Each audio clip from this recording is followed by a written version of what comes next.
The following is a special presentation of Tony Curry Radio. From hot dogs to cool kitties, this is Darkside of the Pooch. He's dropping off poop bags. Darkside of the Pooch. Brought to you by Sasquatch Toys and Comics. I've seen those in your store. Why they call them poop bags? Yeah, because you pick up poop with them. Oh, is that what those do? Yeah. Oh, that's a pretty cool thing. So guess who doesn't clean up after their dogs? Tony. I clean up after my dogs, brother. What's a poop bag? No, well, I know what a poop bag is. Oh, so the bag's inside the blue thing. Yeah. Oh, okay. So I know poop bag dispenser. Well, that's a poop bag dispenser. That's not a poop bag. It's a poop bag dispenser. I've got poop like 16 black bags in my kitchen right now, and I always stuff one in my pocket every time I take my dog out. And I'll tell you, it just takes one time to walk in someone else's shit, and then you realize how important it is to make sure, particularly like at veterans and stuff like that, Veterans Park, where people are running around, stuff like that. I do the best I can. But now, if it's in the woods or something like that, or if I don't have a bag, then I just have to get over it. But occasionally, I'm not going to pick up a turd with my bare hand. Sometimes, though, I've got shoes. They're my poop shoes. And I leave them outside, and I use them to kick the turds out of the people's yard, So if he poops close enough to the street, I'll just kick it onto the street, And I know they're looking out the window, because he'll poop in the same yard every time he goes. And so sometimes I'll make sure, if I don't have the poop bag, I make sure I got my poop shoes on. But I thought of, I'm an inventor. I like to come up with different things. I came up with this little thing that you put, it's like you put it over the front of your shoe, and it's called the shit kicker. And you put it on, and then you take it whenever you walk your dog, and then you just kick it off, and then you take it off, and you can put it, you can wash it and then put it back on your shoe. It's just a thing to protect your shoes from getting dog poop on them. I like it. Oh, the shit kicker, yeah. Thought maybe that'd be an idea. All right, so you're dropping off poop bags. Where are you dropping those off in the neighborhood? Yeah, there's a new neighborhood that's going up, probably about 10 minutes away from our office, and my thought process is that these are brand new homes and people are moving in them all the time. As soon as they get them done, people are moving in. So you want to jump when they move in, because if you don't get them and they get established somewhere else, you may never get them. I hear you. So, man, I'm not unlike anybody else. Like, I want my business to thrive, and I want it to be around for a long time. And, I think that people that come in and see us, I think that they understand how special they are. So, all it takes is just get people in the door. That's true. And, you bring up a great point, because I'm trying to think of other people in my life that once I get them, I don't go away from them. My insurance man, I've been same insurance guy for 30 something years. My tax preparer has changed a couple of times, but for the most part, you're the same tax person. I know a lot of people are going through their taxes right now. Your veterinarian, certainly one of those guys. Your primary doctors always stays the same, because you get comfortable around that particular person. So I would think a veterinarian would be and it's got to be someone you trust and someone you really like, because they're taking care of a family member. So that you would be that guy. Yeah, that's great. Yeah, and so Mondays, we record the show on Mondays. So I generally on Monday afternoons I keep pretty open. So I try to get down here once a quarter. And I got my where's this neighborhood at? It's down 150 past Rossbridge Parkway. It's across from Lake Cyrus. All right, there you go. So be looking for poop bags. Yeah, be looking for poop bags if you live in the neighborhood. So I come down here once a quarter, and I usually have, another 30, 40, 50 houses that have been completed. So I just drop them a poop bag. I don't bother them. Just put it on their doorstep and walk away. You're a smart man. Hey, what's been going on at the shop? Anything interesting going on? I've been trying to find something to talk about. It's just kind of a weird time. It's springtime. Spring break's coming up. It's Lent. There's not a whole lot of stuff going on. The weather's starting to get nice, so I know a lot of people are getting their pets out. Well, let's start there. First of all, any interesting stories back at the shop? We'll start there. Yeah, we had a dog come in last week and running a really high fever, like 105. Which is pretty high for a dog. I mean, for a person, it'd be like, oh my gosh, got to get to the ER. We're 98.6. What's standard for a dog? Dogs have a pretty wide range, 99.5 to 102.5. Okay. So a dog with a 105.5 fever is, like a person with 101, so it's not terrible, but it's pretty high fever for a dog. And so um, we ran some blood work. The dog's platelets were a little bit low. Platelets are what helps your blood clot. If you get a cut on your skin, Mhm. platelets are going to cause the scab. Um, so we ran some tests thinking maybe it had an infectious disease, maybe it gotten from a cat bite or a tick bite or something like that. And it did not. We sent the blood smear off for a pathologist to look at. They didn't see any infectious agents in the blood. And then, so we started treating the dog just with some medication while we waited on some test results. The dog got better, but then the owner noticed that it started limping, like started acting sore when it was walking up steps or trying to get in the car or whatever. Huh. And so, what we think is going on. So we're still trying in the process of diagnosing this, and this would be the first case of this I've ever had. But an immune mediated polyarthritis. Wow. So, I'm obviously I'm not a human doctor. I don't know a lot about it. But I would think that maybe this could kind of be like rheumatoid arthritis in people, Yeah. an autoimmune arthritis that affects multiple joints. And that can affect your temperature. I mean, Absolutely, absolutely. whenever your body's fighting for something, your temperature will go. So that's the first time you ever had that. This will be the first time I've ever diagnosed an immune mediated polyarthritis. That's pretty amazing.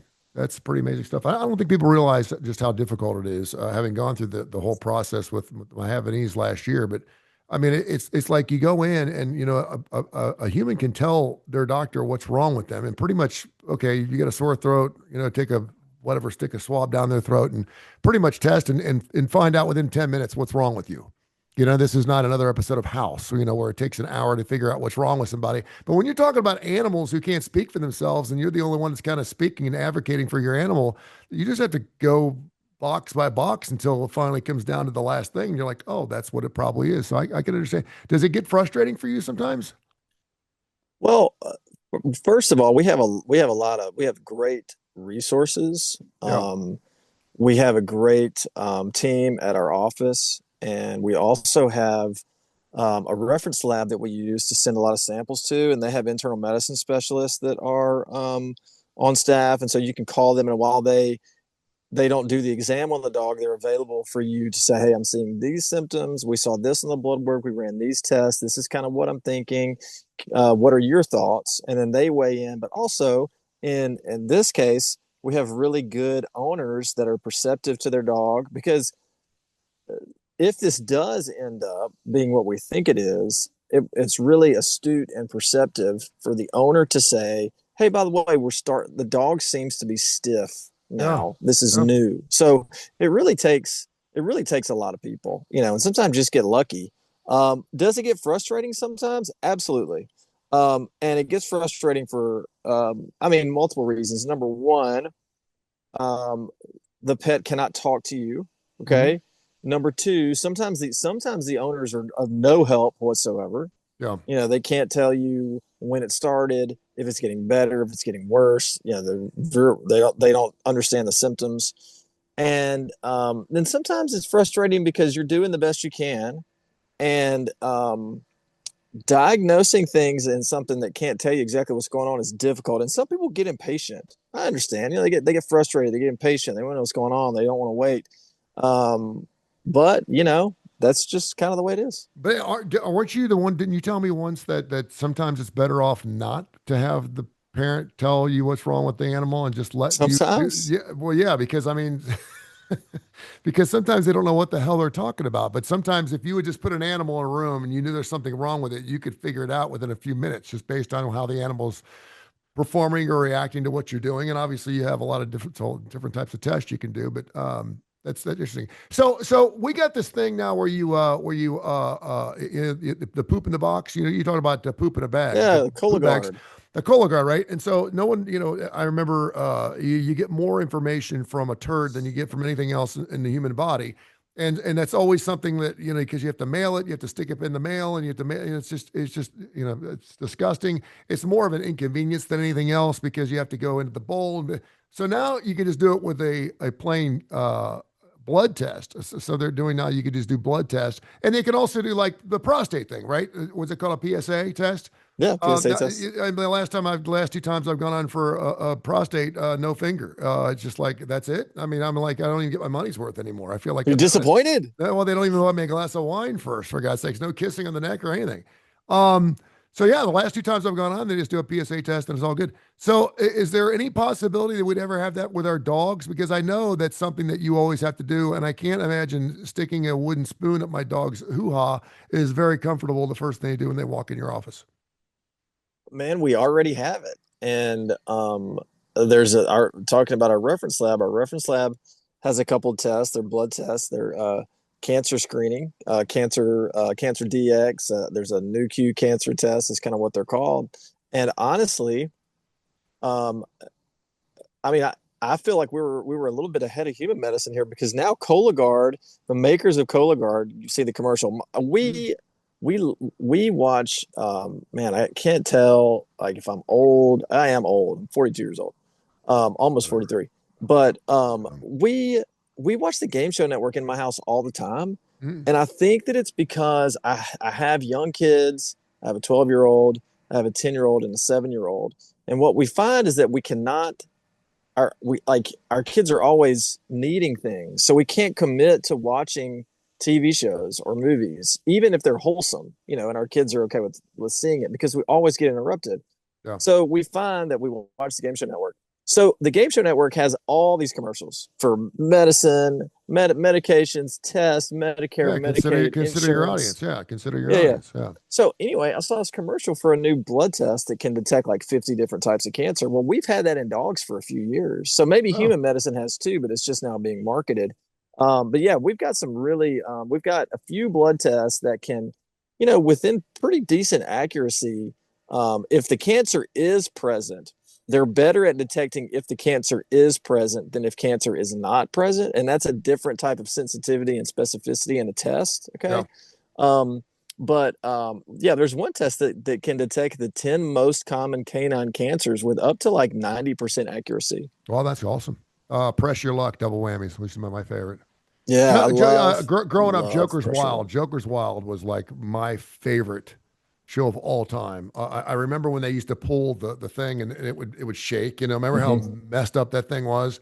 The Joker's Wild was always fun. Great theme song for Joker's Wild. Yes. That had a great theme song. Yeah, it did. I would say Price is Right was always good. I was actually on Let's Make a Deal at one point when they traveled the country and almost won a car. Did you dress up? Yeah, yeah. What were you? You know what? I don't have my phone with me. I'll post it. I was a ballerina. I had a white hose on with a white tutu, man. I was the first one they picked. And they had 15 of us on stage, and they did this question thing where whoever got the last question right was going to win a car. And I got down to 3 of us, and I missed the last question. Oh, man. Yeah, but so I was on Let's Make a Deal. Monty Hall was in Cincinnati. I'm trying to think some of the other and the match game was always good.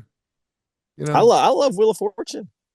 Yeah, my grandma used to watch a lot of Wheel of Fortune, and so just because she used to watch it, I didn't watch it a whole lot. But for some reason, old people like Wheel of Fortune a lot. That's kind of their thing. I think it's because it's on at 7:30 at night. They can go to bed afterwards. Or I like it because I like game shows where I'll tell you my least favorite game show is it's changed names now. The $100,000 Pyramid is my absolute least favorite game show because you cannot play along.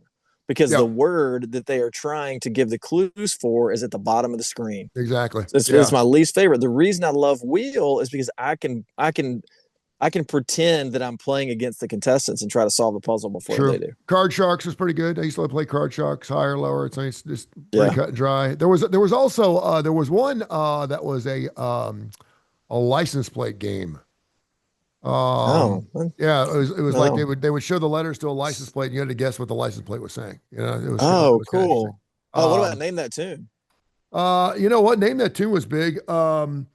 We used to do Name That Tune quite a bit, and then it got to the point where, if you knew the clue, you really didn't even have to listen to the song because they do it in one note and you really can't tell one note, right? We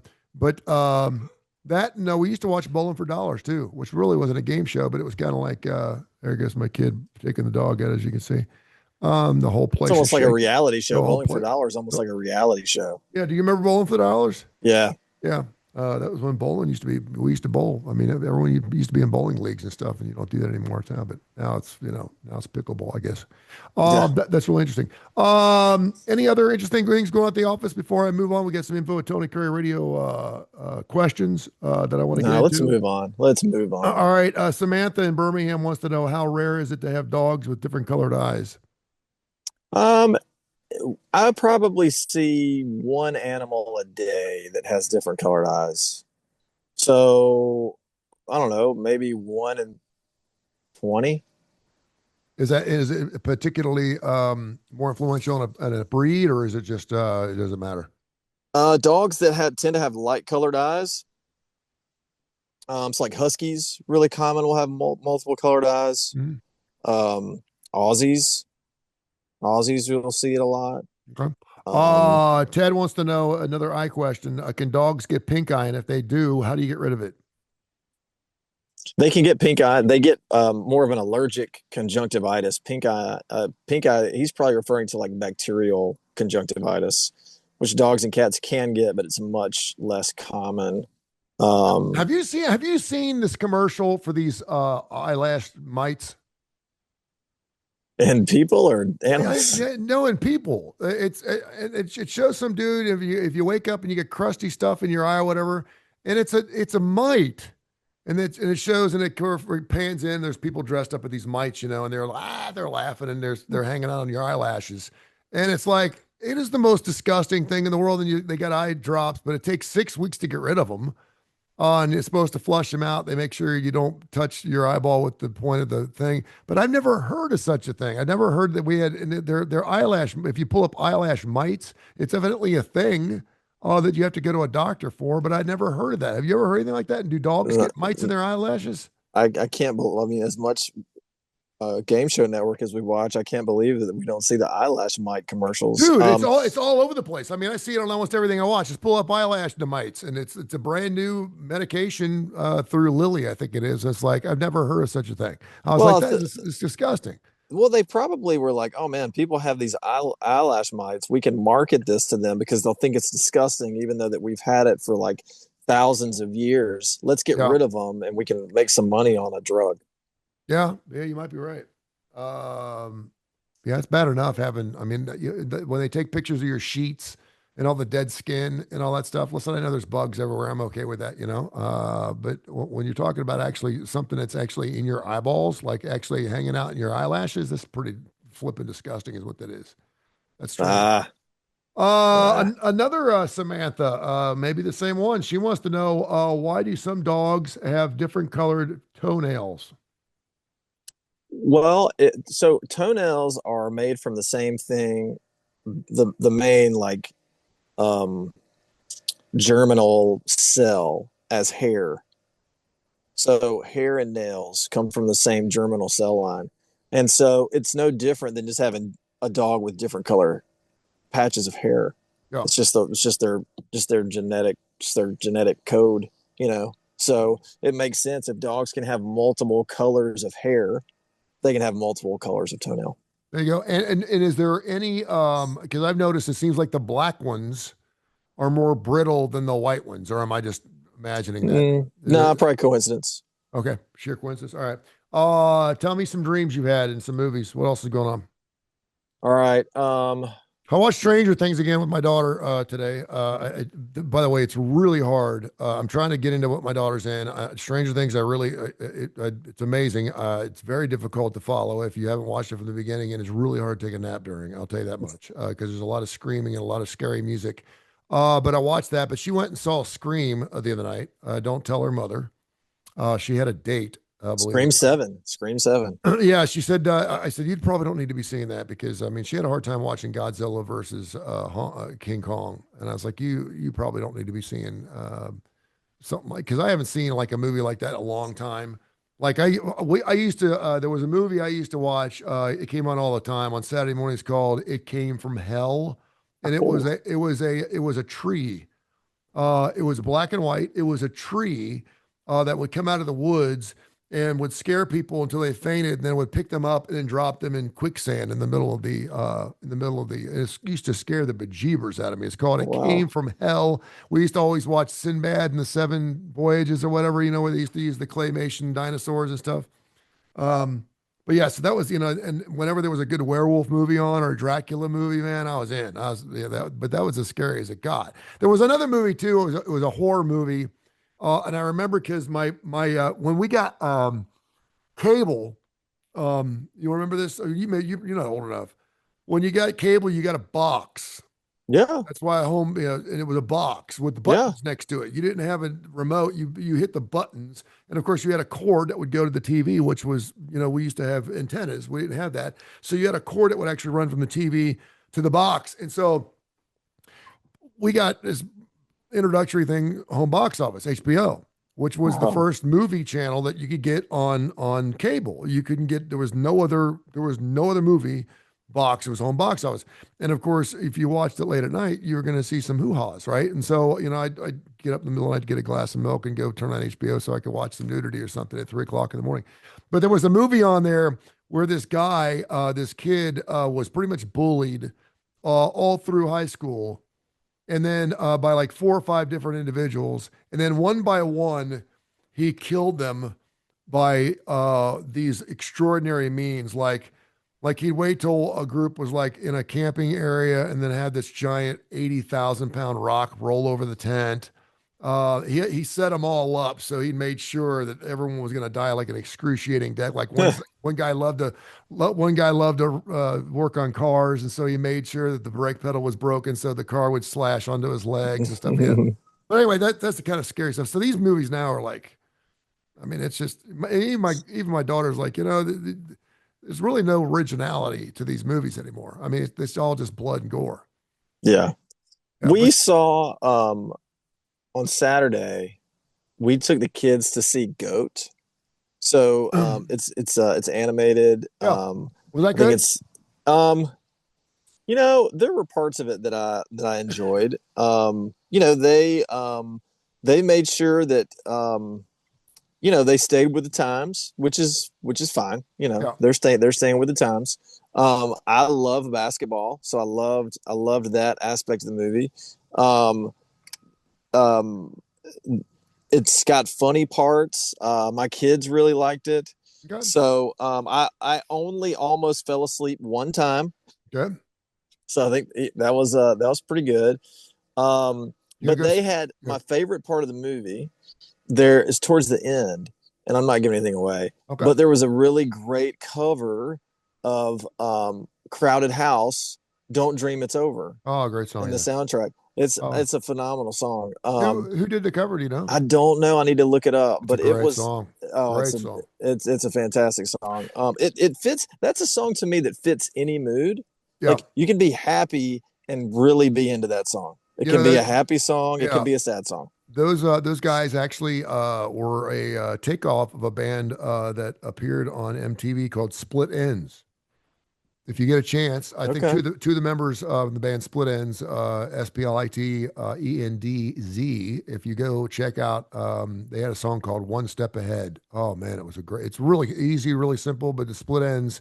And as soon as you hear it, it sounds like Crowded House. Oh, It's really good. Go check out Split Ends if you get a chance. That is awesome. Oh, you gonna go see Hopper? That looks pretty good. The new anime movie called Hopper or I haven't Hoppers. seen any. I haven't seen anything about it Oh, yet. dude, it's crazy. It just looks like a crazy animal movie. Is what it looks like. Oh, I like that. Yeah, it's called Hoppers. You're gonna go pull the trailer up. You're gonna love that movie. Kids will love that. That's one of those movies where like I want to go before the kids will go, just because it looks so funny. It All looks right, really really good. I'll have to check that out. I'm having the same dream sequence. I will tell you this. In my dreams now, I've actually kind of got it together. Um, I still don't like some of the things I'm doing in my dreams because I'm kind of an a-hole, and I'm not sure why Hmm. I'm acting like that. I'm not really nice to the ladies in my dreams, but usually I'm very timid and insecure in my dreams, which should tell you about something. And no, like lately, I've got it going on. I wake up and I feel pretty good about myself. I'll put it that way. Yeah. But I'm not particularly nice in my dreams, which I'm not real happy about. Um, I have been on I've been on a dream kick recently where I don't know if I can say this on the show. But with my wife is in my dreams, Okay. and it's a good thing. So Hmm. Hmm. I've been having some dreams like that lately. Those are So awesome. that's been nice. Yeah, it's No, been that's nice. great. And maybe that's indicative of how your normal life is going, which I hope it is. That's Well, awesome. I I mean, try not to, I don't want to divulge too much. I've had several of those dreams as well, which I hadn't had a lot of. Those are dreams that men normally don't have a problem having. Mm. But it's like it depends on what part of your life is in. Because I went through a phase where if I thought about something right before I went to bed, I dream about it. And certainly if I'm watching television, like if I go to bed, like I fall asleep to Ancient Aliens or something, I'm gonna have some funky dreams. You know what I mean? Depends on what I'm watching. Sports events, not so much, but like Ancient Aliens, something like that, it's gonna throw me for a Do you loop. ever have trouble sleeping? You ever have trouble sleeping? No, not anymore. I mean, I used to, but man, now, but my problem now is staying sleeping. I'm Yeah, good. I'm okay. good for Me four too. hours, man. I can. If I get to bed at 9:30, I will be up at 1:30 in the morning. It just Yeah. almost like clockwork. I got up last night at 1:30 in the morning. I got up, go downstairs, had a Pop Tart, and was fell back to sleep and woke up at 6. Yeah, but I So mean, the same thing happens to me. Like the same thing happens to me. I'll wake up at like 3 or 4. And so I've been trying to figure out ways to go back to sleep. And sometimes but so what I found is that if I occupy my mind, I will fall back asleep. But if I just sit there and think about how I need to go back to sleep, I got to work tomorrow or I got stuff to do, it never works. oh, So recently, so the first thing that I was able to do to like coax myself to go back to sleep was I envisioned back in the day when I played a lot of golf, my home course, I would play a round of golf in my mind and and I'd be asleep after the third or fourth hole. But what? then yeah, but then it got to where I can make it all the way through 18 holes. I still wouldn't go to bed. So I was like, all right, I got to come up with something else. It's hard enough to So, play 18 holes. Then you have to think about it before you go back to sleep. That's crazy. and then so I started thinking, all right, how are some ways I get from my mind? So I would just grab a name out of thin air, just grab a name out of thin air, and then describe to them how to do a menial task. Like last night, I woke up and I could not go back to sleep. And I said, okay, I am going to tell Mike how to change a tire from start to finish. And I was out before I changed the tire. Wow, that's weird. That's kind of strange, man. That's kind of weird. Yeah, No, no, normally I'll just say a couple prayers and I'll be halfway through Our Father. I'm out. I do that But too sometimes. yeah, Okay. but it's funny because when I do wake up after 4 hours, I am wide awake. I mean, I'm like I'm ready to go. I hit the floor running and I get downstairs and then I'll just put on some David Jeremiah or some televangel or something. I don't know whatever's on television. There's this U.S. Mint show. Yeah, there's some coin show that's on every single night, and those guys are pretty good at selling coins. I got news for 'em. It makes me want to start a coin collection. I'm a little late, um, but yeah, I'll sit there and watch that stuff, and usually I'll be out, you know.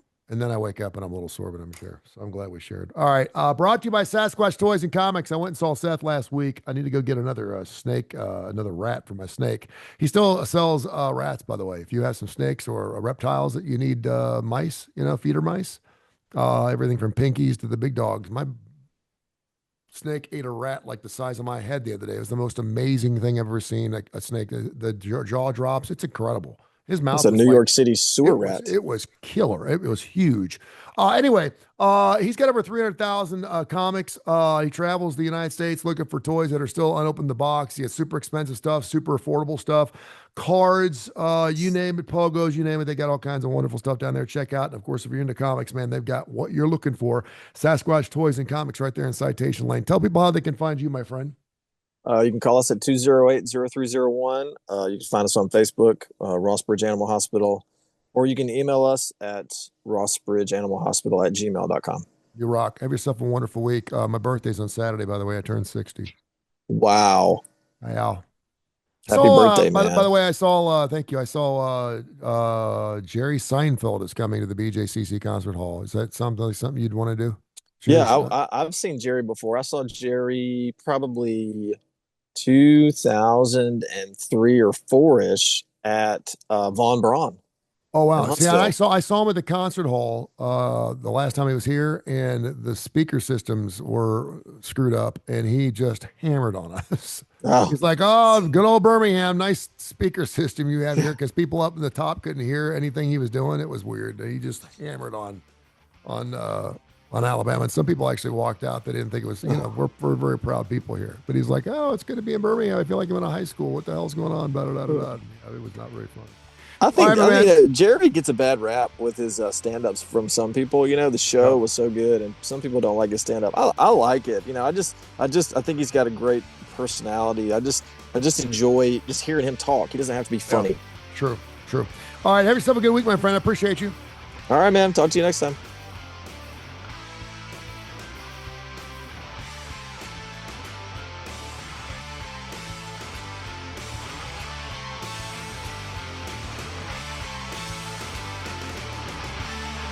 This has been a special presentation of Tony Curry Radio.